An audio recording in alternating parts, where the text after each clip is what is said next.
सुनील कागसर एक बार फिर से आप सब लोगों का आपकी अपनी आरसीएम की पाठशाला में स्वागत करता हूं। आज हम लोग 36वें दिन में प्रवेश कर चुके हैं और मुझे बहुत खुशी है कि हम लोग बहुत सक्सेसफुल तरीके से, बहुत बिंदास तरीके से और हंसते खेलते हुए इस पाठशाला के कार्यक्रम को 90 दिन का ये जो कंप्लीट पैकेज है इसके ऊपर हम लोग आगे बढ़ते चले जा रहे हैं। चलिए आज की बातचीत को शुरू करने से पहले मैं अपना छोटा सा परिचय दे देता हूँ। मेरा नाम सुनील कागसर है और मैं पेशे से एडवोकेट हूँ। मेरी धर्मपत्नी अनीता जी आरसीएम बिजनेस के अंदर स्टार पर्ल अचीवर हैं और हम लोग इस फैमिली बिजनेस को मिलकर आगे बढ़ा रहे हैं। तो माय डियर फ्रेंड्स, एक बार फिर से आज आप लोगों का बहुत बहुत दिल की गहराइयों से बहुत बहुत स्वागत है। धन्यवाद करता हूँ कि आप सब लोग सुबह सुबह उठकर आरसीएम पाठशाला के अंदर इस बेहतरीन दिन की शुरुआत करते हैं। चलिए आज हम लोग फिर से कार्डिनल रूल्स के ऊपर बात करते हैं। रूल नंबर 4 है आरसीएम बिजनेस में, नेटवर्क मार्केटिंग में ये नियम बहुत काम आता है। ये जो तत्व है, ये जो कंटेंट है, ये सबसे ज़्यादा किसी चीज़ का अगर महत्व है तो वो इस चीज़ का महत्व है। रूल नंबर 4 क्या कहता है कि कभी भी आलोचना, खंडन व शिकायत ना करें। कभी भी का मतलब मैंने जैसे आपसे बताया था कि रोज़ाना का मतलब रोज़ाना ही होता है।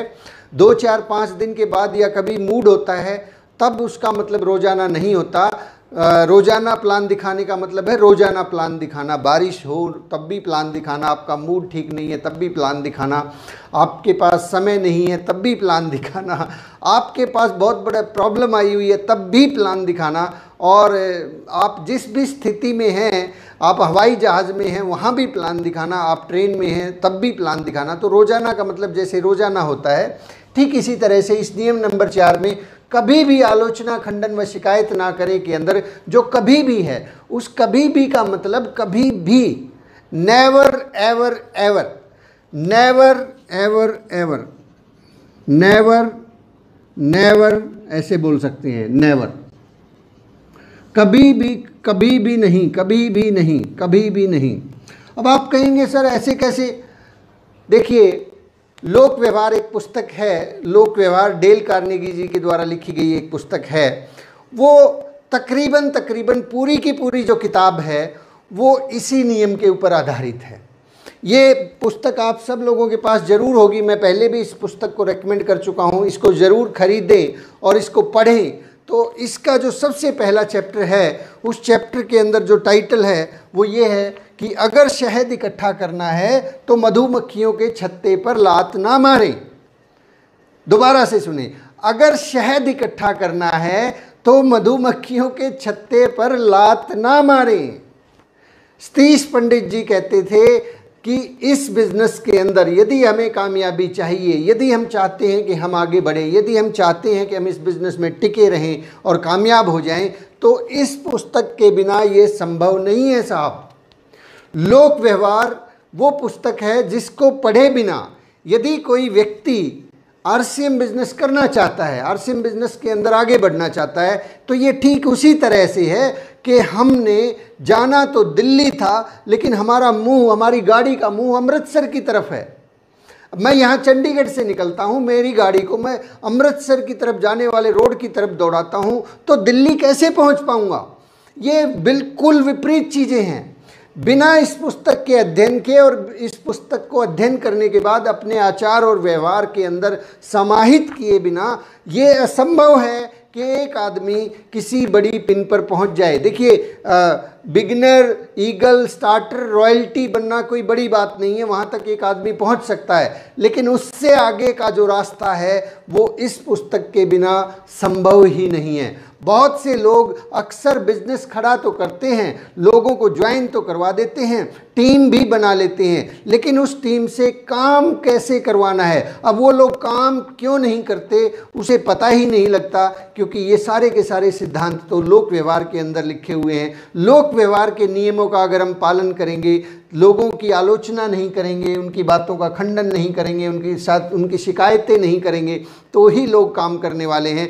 तो भाई ये बात ध्यान रखिए, इसको लिख लीजिए कि अगर शहद इकट्ठा करना है तो मधुमक्खियों के छत्ते पर लात ना मारें। शहद इकट्ठा करना क्या है? आरसीएम बिजनेस के अंदर आपको इस बिजनेस में टेक्निकल जाना है, यानी कि 10 लाख का बिजनेस खड़ा करना है, और उसके बाद स्टार पर्ल जाना है, 20 लाख का बिजनेस चाहिए, उसके बाद एमरल्ड जाना है, 40-50 लाख का बिजनेस वॉल्यूम चाहिए। ये शहद इकट्ठा करना है। ये शहद अगर इकट्ठा करना चाहते हैं तो मधुमक्खियों के छत्ते पर लात ना मारे। मधुमक्खियाँ कौन है? हम और हमारी सारी की सारी जो टीमें हैं वो मधुमक्खियों का एक छत्ता है। हम क्या है? मधुमक्खियाँ, और हमारी टीम सब मिलके क्या बन जाता है? एक छत्ता बन जाता है। हम सब लोग एक टीम हैं, और उस टीम को यदि हम आलोचना करते हैं तो आलोचना का सीधा सा मतलब है कि हम उस छत्ते को लात मार रहे हैं। लात नहीं मारनी, क्योंकि छत्ते को अगर लात मार दी तो वो छत्ता ही टूट जाएगा, फिर शहद कहाँ से इकट्ठा करेंगे? सिंपल, बहुत सरल बात है कि अगर शहद इकट्ठा करना है, अगर हमें आगे बढ़ना है, तो जो मधुमक्खियाँ हैं उनका एक छत्ता है, उस पर लात नहीं मारनी है। चलिए धीरे धीरे करके हम इस बात को समझते हैं कि आलोचना क्यों नहीं करनी चाहिए, आलोचना का क्या नुकसान होता है और आलोचना होती क्या है। आलोचना एक्चुअली किसी व्यक्ति के किसी बात से डिसएग्री होना। आलोचना को अगर थोड़ा सा हम समझने की कोशिश करेंगे तो पाएंगे कि आलोचना क्या है कि किसी व्यक्ति के पास कोई एक विचार है, वो किसी एक पर्टिकुलर सिद्धांत पे काम करता है, और हम उस बात से असहमत होना, किसी बात से असहमत होना ही आलोचना है। आलोचना और कुछ नहीं है। दुनिया में कोई भी चीज़, हर जगह आप देखेंगे हर व्यक्ति का दिमाग अलग है, कोई भी चीज़ बिल्कुल एक जैसी नहीं है। भारत के अंदर आप देखेंगे कि यहाँ पे मॉरल्स जो हैं वो कुछ और तरह के हैं। जैसे कि भारत के अंदर शराब पीना अच्छी बात नहीं मानी जाती, लेकिन आप इंग्लैंड में जाएंगे, आप यूरोपियन कंट्रीज़ में जाएंगे, वहाँ पर जो है बचपन से ही मैंने सुना है कि वहाँ पे बच्चे जब पैदा होते हैं उनको शराब से नहलाया जाता है। वहाँ पे इस बात को बहुत बुरा मानते हैं कि ये लोग इस तरह के काम में एग्री नहीं है। तो हर जगह, हर परिस्थिति के अंदर हर आदमी के स्थितियाँ चेंज होती रहती हैं। तो आलोचना हमें क्यों नहीं करनी चाहिए? आलोचना क्या है? हम किसी चीज़ से असहमति जता रहे हैं। और सतीश पंडित जी कहते थे कि किसी भी व्यक्ति, वस्तु या स्थान को जब तक हम 360 कोणों से ना देख लें, उसके बारे में ये अनुमान नहीं लगा सकते कि वो व्यक्ति, वस्तु या स्थान क्या सही है या नहीं है। तो जब हम अनुमान ही नहीं लगा सकते, हमें पता ही नहीं है कि सही है कि नहीं है, तो फिर आलोचना करके फ़ायदा क्या है? क्यों हम आलोचना करें? क्या मिलेगा उस आलोचना करने से? क्यों न हम उसके नज़रिए को समझने की कोशिश करें कि वो व्यक्ति ऐसा बोलता है तो क्यों बोलता है। तो आलोचना का जो सबसे पहला नुकसान है वो ये है कि आलोचना से कभी भी कोई नहीं सुधरता, कभी भी कोई नहीं सुधरता। ये बात मैं अपने बिजनेस के पिछले 7 साल के अनुभव से मैं आपसे शेयर कर रहा हूँ कि आज तक मैंने भी बहुत सारी आलोचनाएं की हैं, क्योंकि पहले शुरू में आदमी को पता नहीं होता कि ये करना चाहिए कि नहीं करना चाहिए। आज तक पिछले 7 साल के कैरियर से मैं एक निचोड़ आपको दे सकता हूँ कि आलोचना करने से कभी भी कोई नहीं सुधरता। हमें बहुत सारी शिकायतें हैं, अपलाइन से, डाउनलाइन से, क्रॉस लाइन से, कंपनी से, इस पिकअप सेंटर से, उससे। कभी भी उनकी आलोचना करने से बहुत मन में खुजली होती है, दिमाग में होता है कि मैं जो है ना, ये बात तो मुझे कहनी ही चाहिए। डाउनलाइन में कोई व्यक्ति है और वो आपको लगता है कि वो रोज़ाना प्लान नहीं दिखा रहा है, तो मन करता है कि उसको बैठ के उसको आलोचना करें कि यार तू अगर जो है प्लान नहीं दिखाएगा तो तू फेल हो जाएगा, ये हो जाएगा, वो हो जाएगा। ये आलोचना है। उसके बजाय उसको प्लान क्यों दिखाना चाहिए, उसको क्या फ़ायदा हो सकता है, अगर इस बारे में बात करेंगे तो शायद बात बन सकती है। अदरवाइज़ ये कह के कि तुम्हें अगर ऐसा नहीं करोगे तुम निकम्मे हो, तो कुछ नहीं हो सकता साहब। कभी भी परिणाम आया ही नहीं। आलोचना करने से कभी कोई नहीं सुधरता, ये बात गांठ बांध लीजिए। आप चाहे जिस मर्जी की आलोचना करें, आप कितने मर्जी सही हों, मैं मानता हूं कि आप बिल्कुल सही हैं, 100% सही हैं, और आपका हक बनता है कि आप उस सामने वाले को सही सच्चाई बताएं, आलोचना करें। लेकिन क्या आपका हक अब्राहम लिंकन से भी ज़्यादा बनता है? अब्राहम लिंकन की एक स्टोरी जब आप इस पुस्तक को पढ़ेंगे तो पाएंगे कि अब्राहम लिंकन एक बार जब उनके देश में गृह युद्ध चल रहा था और दूसरे दूसरी जो सेनाएं थी वो सेनाएं हावी होती जा रही थी। ये घटना इसमें मेंशन है। जब एक पर्टिकुलर मोर्चे के ऊपर दूसरी अपोजिट पार्टी की सेनाएं हावी होती जा रही थी, तो आगे बढ़ते बढ़ते अचानक से उन लोगों ने, सामने वाली सेना ने एक नदी को पार कर लिया और इधर की तरफ आ गए। इस तरफ जो है अब्राहम लिंकन के बहुत मजबूत जो है सिपह सलार थे, उनको अब्राहम लिंकन ने ऑर्डर दिया कि अब आपके पास समय है कि आप तेज़ी से इनके ऊपर हमला करें, क्योंकि इनके पास पीछे से जब तक सपोर्ट आएगी तब तक हमारे पास बहुत बड़ी सेना है, हम इनको काबू कर चुके होंगे। और ये मैसेज तुरंत जो है उस सिपह सलार, उस कमांडर के पास पहुंचाया गया। लेकिन उस कमांडर ने ठीक इसके विपरीत किया। उसने उनके ऊपर, सामने वाली फौज के ऊपर हमला नहीं किया और उन्हें बचकर जाने दिया। वो बचकर निकल गए। वो नदी जिसको वो पार करके आए थे, जिसमें बाढ़ आई हुई थी, उसका पानी नीचे उतर गया और वो लोग वापस अपनी जगह सुरक्षित स्थान पर पहुंच गए। जब अब्राहम लिंकन को पता चला कि इतना बेहतरीन मौका मेरे कमांडर ने खो दिया है, तो अब्राहम लिंकन गुस्से से पागल हो गए। उन्होंने सर पीट लिया। उन्होंने उस कमांडर को बुलवा के उसको बर्खास्त कर दिया, उसका कोर्ट मार्शल करवा दिया। ऐसा ही सोच रहे हैं ना आप? ऐसा कुछ भी नहीं हुआ। ऐसा कुछ भी नहीं हुआ। उन्होंने इस बात को गौर किया कि क्या मैं अगर उस जगह पे होता, यदि मैं उस जगह के ऊपर पिछले महीनों से खून खराबा और रक्तपात देख रहा होता, क्या उस स्थिति में, क्या उस मनस्थिति में मैं ऐसा कदम उठाने के लायक होता? उन्होंने पाया कि शायद मैं भी इस प्रकार का कदम नहीं उठाता। माय डियर फ्रेंड्स, आप सही हैं। इससे बेहतरीन मौका अब्राहम लिंकन के पास नहीं हो सकता था कि वो अपने उस कमांडर की बुलाकर उसकी आलोचना करें। न केवल आलोचना करें, उसकी फीत उतार दें, उसको नौकरी से निकाल दें, उसको जेल में डाल दें, क्योंकि पूरा का पूरा देश जो है उस वक्त उस सिचुएशन से लड़ रहा था और एक बहुत बड़ा मौका उसके कमांडर ने खो दिया था। लेकिन अब्राहम लिंकन ने ऐसा बिल्कुल भी नहीं किया। उन्होंने उस बात को वहीं पे दफन कर दिया और उस कमांडर को कुछ भी नहीं कहा। माय डियर फ्रेंड्स, इसके साथ साथ उन्होंने एक पत्र भी लिखा उस कमांडर के लिए। और वो जो पत्र था, उस पत्र में लिंकन साहब क्या लिखते हैं? उसमें लिंकन साहब लिखते हैं कि मुझे नहीं लगता कि ली के निकलने की गंभीरता से आप परिचित हैं। वो हमारी मुट्ठी में था, उसे पकड़ लेने से युद्ध समाप्त हो सकता था, परंतु अब युद्ध लंबे समय तक चलेगा। जब आप सोमवार को नदी के इस तरफ ली पर हमला नहीं कर सके, तो अब आप ऐसा कैसे कर सकते हैं जब वह नदी के पार सुरक्षित पहुंच चुका है? और ऐसी आशा करना निश्चित रूप से अतार्किक है। मुझे नहीं लगता कि अब आप ज़्यादा कुछ कर पाएंगे।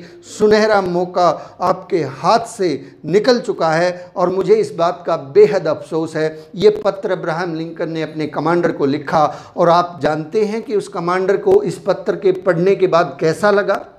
जानना चाहते हैं? यस, जानना चाहते हैं। ये पत्र जो है उस कमांडर को कभी मिला ही नहीं। ये पत्र अब्राहम लिंकन ने लिख तो दिया, ये उसके दिमाग में विचार तो आए, लेकिन इसको कभी पोस्ट नहीं किया गया, ये भेजा ही नहीं गया। क्योंकि इस पत्र के भेजने के साथ में क्या हासिल हो जाता? क्या वो स्थितियां लौट के आ सकती थी? क्या वो स्थितियां दोबारा से लौट के आ सकती थी? अगर वो लौट के नहीं आ सकती थी तो उसके बारे में दोबारा से आलोचना करना और उस बेहतरीन कमांडर को खो देना, ये कहाँ की बुद्धिमता है? अक्सर जब हमारी टीम से, हमारे डाउन लाइन से, हमारी अप लाइन से, हमारी क्रॉस लाइन से कभी कभी इस प्रकार की गलती और कोई भूल हो जाती है, तो हमारे मन में भी लिंकन साहब की तरह से दिमाग में बहुत सारे ख्याल आते हैं कि अब उसको बुला के ऐसा बोलता हूँ, ऐसे समझाता हूँ। वो स्थिति तो निकल चुकी है ना साहब, वो तो हो चुका है। अब उसकी आलोचना और खंडन करने से क्या होगा? कुछ नहीं होगा। और वो जो आपका एक बेहतरीन डिस्ट्रीब्यूटर था, भविष्य का स्टार रूबी था, वो हमेशा हमेशा के लिए खो जाएगा। इसी तरह से होता है, हम लोगों को छोटी छोटी बातों के ऊपर आलोचना के माध्यम से खो देते हैं। हमें आगे से ऐसा कोई भी वाकया नहीं दोहराना है। क्यों? क्योंकि आलोचना से कभी भी कोई नहीं सुधरता। ये बात ध्यान रखिए, गांठ बांध लीजिए, लिख लीजिए, दिलो दिमाग के अंदर फीड कर लीजिए, आलोचना से कभी भी कोई नहीं सुधरता। चलिए आगे बढ़ते हैं। आलोचना का दूसरा जो नुकसान होता है वो होता है कि ये उत्साह को कम कर देती है, उत्साह को कम कर देती है। उत्साह इस बिजनेस का सबसे जरूरी कंटेंट, सबसे जरूरी कंटेंट। उत्साह के बिना ये बिजनेस नहीं चलता। उत्साह होगा तो सामने वालों में, कहते हैं कि कभी भी मार्केट में कोई प्रोडक्ट नहीं बिकता। आप आरसीएम बिजनेस का प्लान किसी को दिखाने जा रहे हैं, आरसीएम बिजनेस कोई आदमी ज्वाइन नहीं करता, वो आपके उत्साह को ज्वाइन करता है। वो हमारे प्रोडक्ट को खरीदता नहीं है, वो हमारे उत्साह को खरीदता है। ये एंथुजियाज्म है जो लोगों में ट्रांसफर हो जाता है, तो लोग उस चीज़ को यस बोल देते हैं। लेकिन यदि आलोचनाएं अगर हमने अपनी आदत बना ली है, आलोचनाएं करना हम अपना अधिकार समझते हैं, लोगों के जो बुराई कमियां हैं उनको निकालना हम अपना अधिकार समझते हैं, तो माय डियर फ्रेंड्स, हम एक गंभीर अंधेरे रास्ते में प्रवेश कर चुके हैं जिसकी कोई मंजिल नहीं है, जहां सिर्फ और सिर्फ दीवारें हैं। सुरंग की दीवारों के ऊपर सर टकरा टकरा कर हमारा सर लहूलुहान हो जाएगा और अंततः हम खत्म हो जाएंगे। आलोचना से लोगों का उत्साह खत्म हो जाता है और उत्साह के बिना कोई भी टीम आगे नहीं बढ़ सकती। कल भी मैंने एक कोटेशन आपको बताई थी, ये कि मैं मानता हूं कि मेरी सबसे बड़ी पूंजी अपने साथियों का उत्साह बढ़ाने की कला है। मैं सराहना और प्रोत्साहन के द्वारा लोगों से सर्वश्रेष्ठ प्रदर्शन करवा लेता हूं। सबसे पूंजी, ये बात कौन बोल रहा है? ये बात जहां तक मेरा ध्यान है, एक बहुत बड़े पूंजीपति जो अरबों खरबों रुपए जिन्होंने कमाए, ये बात वो आदमी बोल रहा है। जो आदमी अरबों खरबों रुपए कमाता है वो आदमी ये बोल रहा है कि मेरी सबसे बड़ी पूंजी अपने साथियों का उत्साह बढ़ाने की कला है। मैं प्रोत्साहना और सराहना के द्वारा लोगों से सर्वश्रेष्ठ प्रदर्शन करवा लेता हूं। लोग कभी भी आलोचना के माध्यम से काम नहीं करने वाले। बड़ा काम तो छोड़ दीजिए, छोटा काम भी नहीं करने वाले, छोटे छोटे स्टेप भी नहीं उठाने वाले। तो हमें ध्यान रखना है कि ये आलोचना जो है उत्साह को कम कर देती है। नंबर 3, हमें आलोचना क्यों नहीं करनी चाहिए? क्योंकि एक बात मैं आपको बताता हूं कि जानवर भी पुरस्कार देने पर ज़्यादा बेहतर तरीके से पेश आते हैं।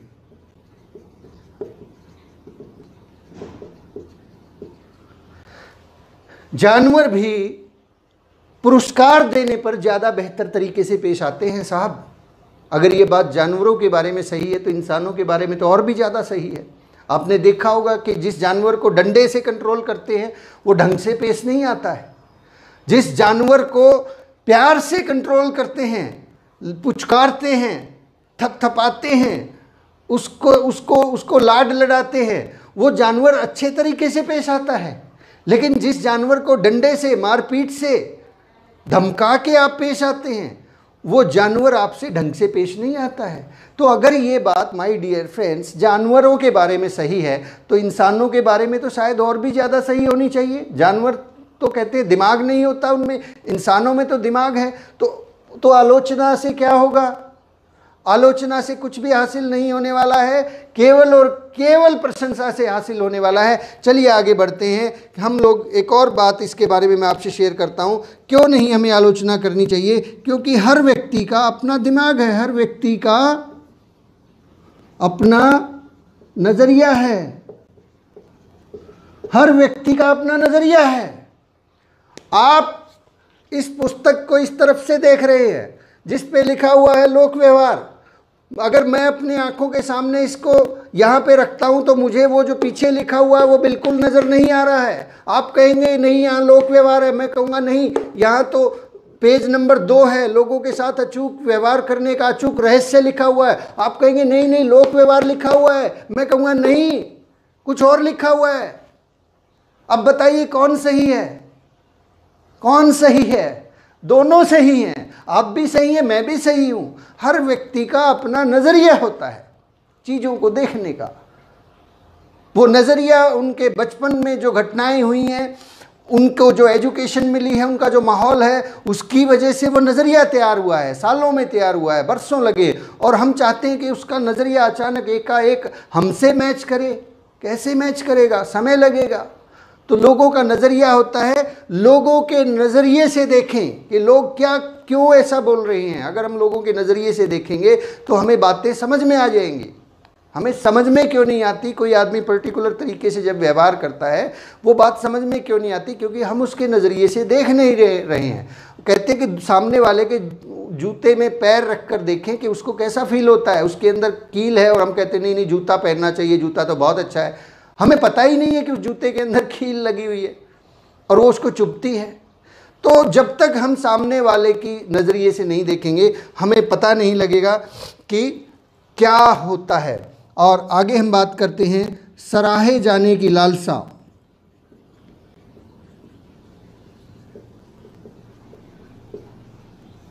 ये जो कंटेंट है ना साहब, सराहे जाने की लालसा, ये दुनिया के जो जितने भी लोग हैं, दुनिया में जितने भी लोग हैं, एक अध्ययन हुआ इसके बारे में, एक नहीं सैकड़ों अध्ययन हो चुके हैं।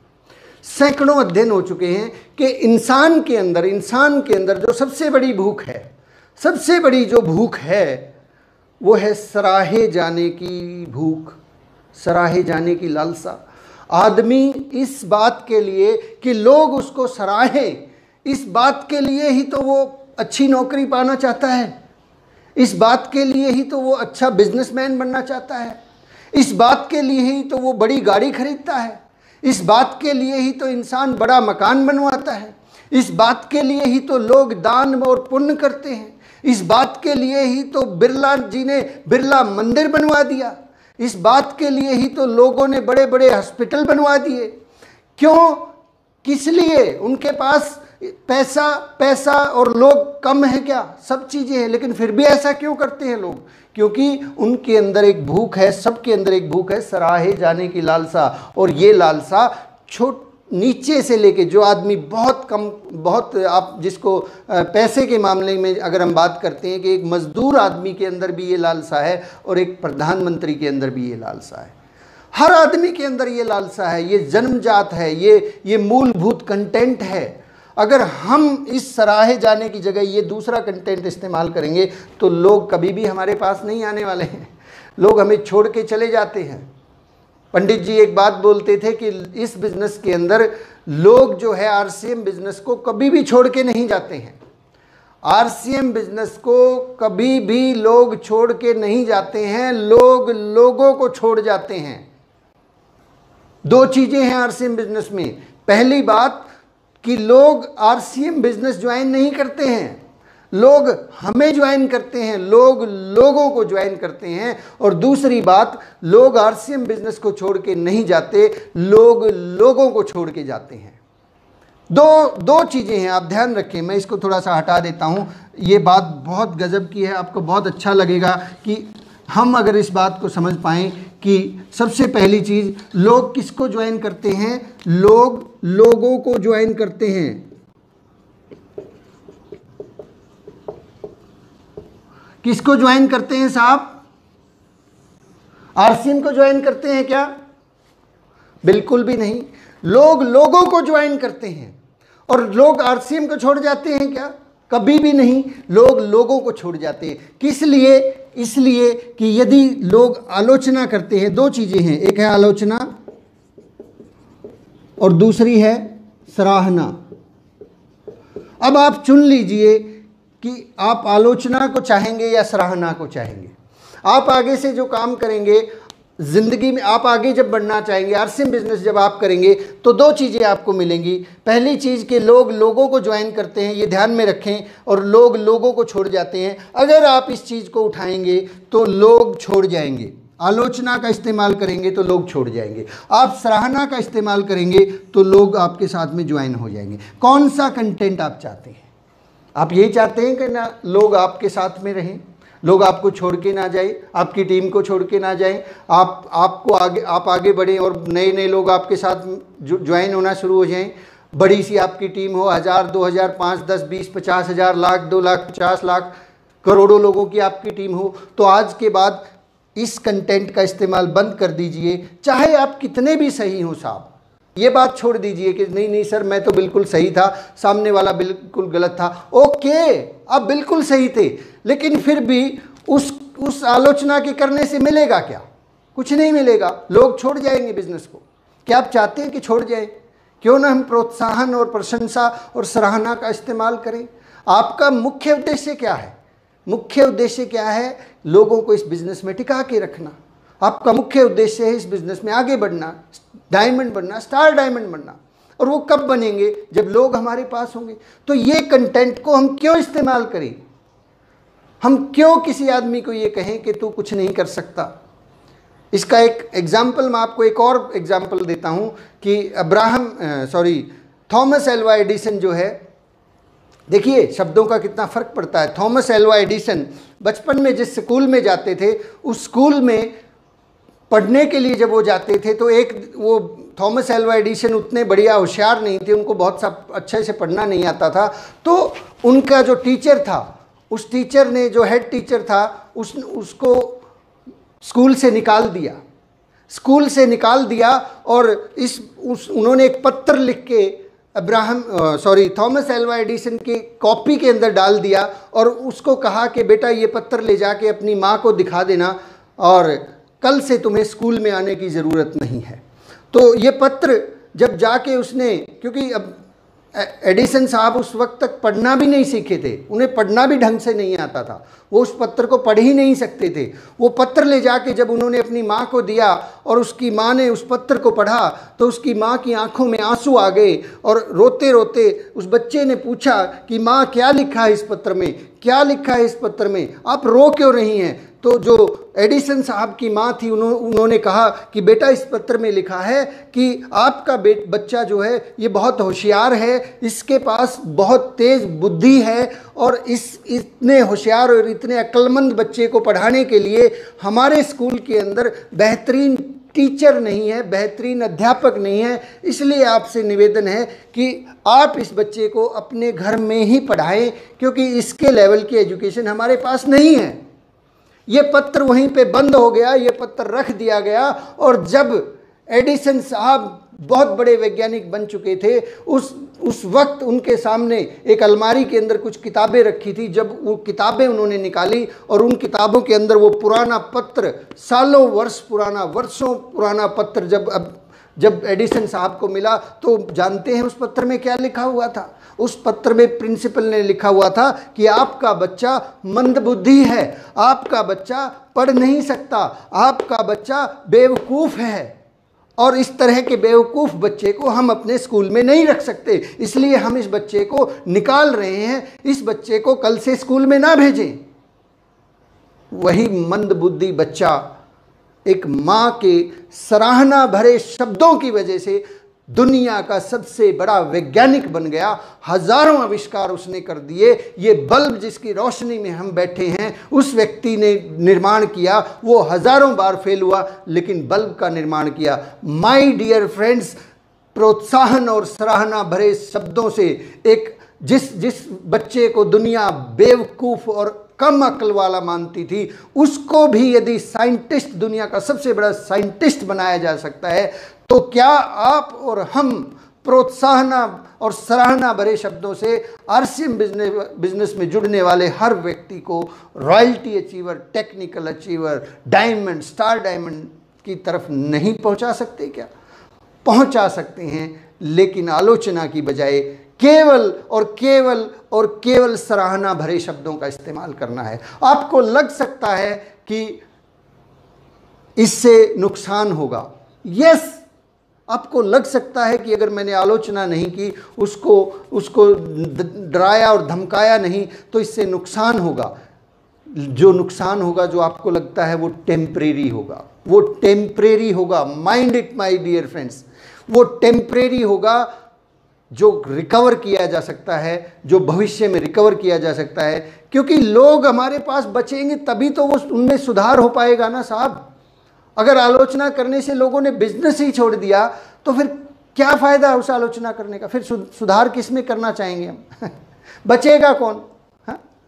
तो माय डियर फ्रेंड्स, इस बात का विशेष रूप से ख्याल करें कि हमें आलोचना बिल्कुल नहीं करनी है। और ये टॉपिक जो है बहुत लंबा होता जा रहा है, इसलिए इस टॉपिक की जो बची हुई बातें, खंडन और शिकायत के बारे में हम कल बात करेंगे। और लास्ट में मैं एक हरियाणवी कहानी सुनाना चाहता हूँ। हरियाणवी एक मुहावरा कहावत है कि एक बार एक जो है चूड़ी बेचने वाला मनियार चूड़ी बेचने के लिए गठरी लिए जा रहा था, और उस गठरी के अंदर एक हरियाणवी ताऊ जो था उसने उसके अंदर ये कहते हैं लाठी डंडे की खोद मार के उससे पूछा कि भाई के ले रहा है? तो वो जो चूड़ी बेचने वाला था उसने कहा, ताऊ एक खोद और मार दे, कुछ नहीं ले रहा। तो भाई ऐसा ही होता है कि आलोचना जो है इतनी खतरनाक है कि एक खोद मार दी और एक और अगर मार दी तो कुछ नहीं बचता। तो भाई साहब, माय डियर फ्रेंड्स, आलोचना की दो डंडे लगते ही लोग छोड़ के भाग जाते हैं। एक बर्दाश्त कर लेते हैं लेकिन दूसरा उनसे बर्दाश्त नहीं होता, और तीसरा तो बर्दाश्त करते ही नहीं है। तो आलोचना की बजाय प्रोत्साहन और सराहना भरे शब्दों का हमें इस्तेमाल करना है। आप सब लोगों का बहुत बहुत शुक्रिया। आपको अगर हमारी बातचीत पसंद आई हो तो कृपया इस किताब का ये जो चैप्टर है, चैप्टर नंबर 1 लोगों के साथ चैप्टर नंबर 1, अगर शहद इकट्ठा करना है तो मधुमक्खियों के छत्ते पर लात ना मारें, इसको पढ़ें, इसके ऊपर मनन करें, क्योंकि ये चैप्टर मुझे आसानी से समझ में नहीं आया था। ये हो सकता है इसको समझने में 1 साल लगे। ये बहुत 10-20 पेज हैं, ये 35 से लेके 53 पेज हैं, लेकिन ये पूरी ज़िंदगी का फ़लसफ़ा है। माय डियर फ्रेंड्स, कल सुबह फिर मिलते हैं ठीक 6:30 बजे। आपको बातें पसंद आ रही हैं, ठीक लगता है तो भाई साहब इसको शेयर कर दीजिएगा, लाइक कर दीजिएगा, सब्सक्राइब कर दीजिएगा। 90 दिन का ये कोर्स चल रहा है। आशा करता हूँ आप सब लोगों को बहुत फ़ायदा हो रहा है। Thank you very much. जय RCM।